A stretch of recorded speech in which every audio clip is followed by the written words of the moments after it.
Service animals are protected under this federal act or law called the Americans with Disabilities Act. I'm sure you've heard of it. Under Titles 2 and 3 of the Act of 1990, which was later revised in 2010. Service animals are any breed of dog or miniature horse that is task trained to mitigate the disability of a disabled handler. Enough. They have to be potty trained and under control, and they have to know tasks that directly correlates to the handler's disability. For example, if I have PSAs are protected under the Fair Housing Act. They stands for Emotional Support Animals, and they are any animal. There's no limitation on them, and they help their disabled handler by just being there.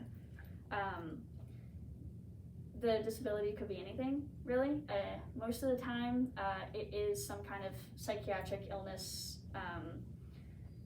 but sometimes it's also medical or physical illnesses to help the handler cope with their disability.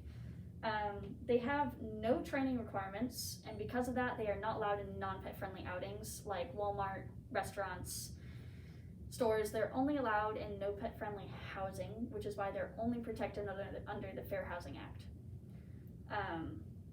The only reason why she's here today, like I said, is because I had special permission to bring her here for educational purposes. Service animals under state and federal laws are legally classified as medical equipment, meaning this is no longer a dog, this is a wheelchair, this is an inhaler, this is a cane.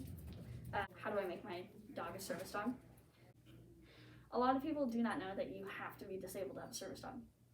And they're like, oh really? Well, I'm not disabled. And I'm like, well, then you can't have one because they are accommodations for disabled people. If you are disabled, there are basically 3 ways that you can get a service dog. Going through a program, which is training the dog yourself, which is legal. You are allowed to train the animal yourself, even if you have no experience in doing so.